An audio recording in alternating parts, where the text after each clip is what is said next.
3 दिन ऐसे रहेंगे, 3 बार ऐसे रहेंगे, 3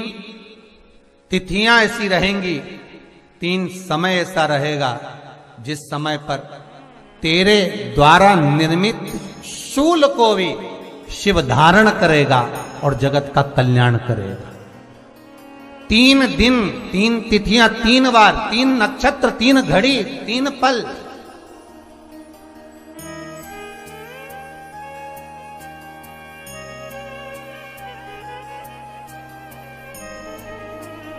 जिसमें बाबा शूल भी धारण करते हैं, और शूल अकेले धारण नहीं करते महाराज। जो धतूरा होता है ना, दर्शन करें धतूरे के, कांटे कांटे सा होता है धतूरा, तो वो धतूरे के साथ में बाबा शूल धारण करते हैं, बेलपत्री के शूल को। ये बहुत बहुत आनंदमय कथा है महाराज जी। जिसके जीवन में हमेशा कांटे ही मिले हैं। बेटी बड़ी हुई तो घर में मायके में दुख देखा, और मायके से गई ससुराल में तो ससुराल में दुख देखा।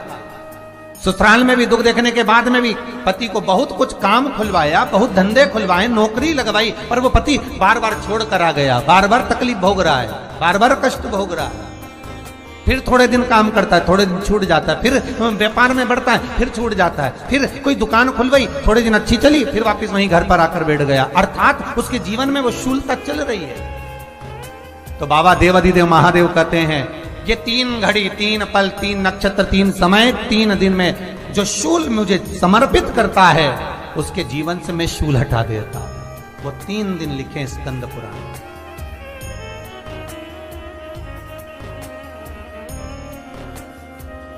महाराज, बैसाख महीने में जो प्रदोष आती है, बैसाख के महीने में बहुत ध्यान से सुनना भाई, जो अपनी जिंदगी से बहुत तंग आ गए हो, परेशान हो गए हो, कष्टमय जीवन जी रहे हो, बहुत दुखी हो गए हो, उनके लिए ये स्कंद पुराण का चरित्र फिर मिले ना मिले, आप प्रेम से सुन लो, भाव से। पहला, बैसाख महीने की प्रदोष, चाहे वो शनिचरी प्रदोष हो, चाहे रविवार की हो, सोमवार की हो, मंगल की हो, बुधवार की हो, गुरुवार की हो, शुक्रवार की हो, शनिवार की हो, कोई भी वार की हो, पर बैसाख महीने की प्रदोष, प्रदोष काल में शाम का समय, सूर्य डूब रहा हो, बस डूबा ही हो, और उस समय पर सूर्य के डूबन के तुरंत बाद बाबा को धतूरे के साथ में बेलपत्री ना चढ़ाते हुए, बेलपत्री के वृक्ष के 7 कांटे बाबा के शिवलिंग पर समर्पित करे जाते हैं महाराज,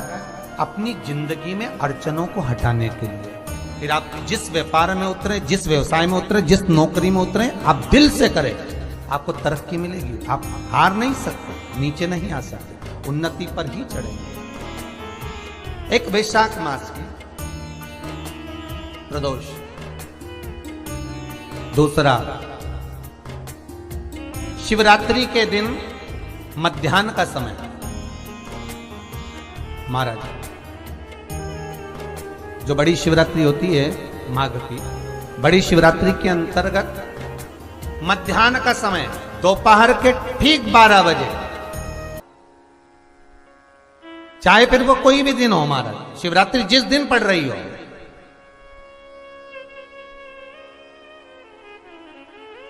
उस दिन भी धतूरे के साथ बाबा को 7 कांटे बेलपत्री के वृक्ष के समर्पित होते हैं महाराज। इसमें आप ये वाले जो कांटे हैं, जो शिवरात्रि के दोपहर 12 बजे वाले हैं, अगर कोई मदिरा पीने वाला हो, व्यसन में डूबने वाला हो, कोई जुआ खेलने वाला हो, कोई गलत वैश्यावृत्ति करने वाला, या अपने मार्ग से विचलित कोई व्यक्ति है, उसके लिए भी ये कांटे बहुत काम आते हैं महाराज। दूसरा, पार्वती, तेरे द्वारा तेरे नयन अश्रु से जो प्रगटा हुआ बेल का वृक्ष है, द्वितीय शूल मैं वहां धारण करता हूं, तृतीय शूल, तीसरा शूल जो वर्णन करा गया महाराज, भगवान श्रावण के महीने में जो भी दूसरा सोमवार पड़े, जो भी पड़े, श्रावण के महीने का दूसरा सोमवार, आप सबको पहले भी श्रावण के महीने में जो कथा कही उसका व्याख्यान वर्णन करा कि श्रावण का महीने का महत्व क्या है, वो भी आपको ऑनलाइन कथा में आप लोग सुन चुके हैं, लाइव कथा में श्रावण का पूरा महत्व बताया था कि श्रावण के महीने में शंकर भगवान को पूरा लेखा जोखा का भार प्रदान किया गया था। दूसरा सोमवार, श्रावण के महीने का जो दूसरा सोमवार होता है, उस दूसरे सोमवार में रात्रि के समय पर, अर्थात शास्त्र अब घड़ी और पल का स्मरण करेंगे तो रात्रि के बजेंगे 10 से 12 बजे, मारे 10 से 12 के बीच में धतूरे के साथ बाबा को शूल समर्पित होता है महाराज। ये भी हमारी बाधाओं को, हमारी तकलीफों को, व्यापार व्यवसाय के लिए, नौकरी सर्विस के लिए, बहुत सारे एग्जाम में आप बैठ लिए, गवर्नमेंट एग्जाम के लिए बैठ लिए, नहीं हो रहा, ये 3 बार मेरे शंकर को बेलपत्री के वृक्ष के शूल समर्पित होते हैं, उसका आनंद पाना और उससे अपने को सुख प्राप्त करना। जब एग्जाम में बैठो, किसी परीक्षा को आप दे रहे या कोई सब्जेक्ट, कोई विषय, कोई प्रश्न का उत्तर आपको याद नहीं हो रहा, मैथ का एक क्वेश्चन लेकर बैठे हुए हो, कई बार आपने उसको सॉल्व करने का प्रयास किया, वो नहीं हो रहा, कई बार प्रयास कर कर देखना, थोड़ा चंदन घिसकर शंकर जी के शिवलिंग को लगाना, 5 मिनट हो जाएं, उस शिवलिंग में से निकालकर ब्रह्मांड में मध्य में लगा लेना, फिर उस प्रश्न का उत्तर याद करने बैठना, दूसरी बार भूल नहीं पाओ। आज ही प्रैक्टिकल कर कर देखना, कहीं सीवर वाला महाराज झूठ तो नहीं बोल रहा,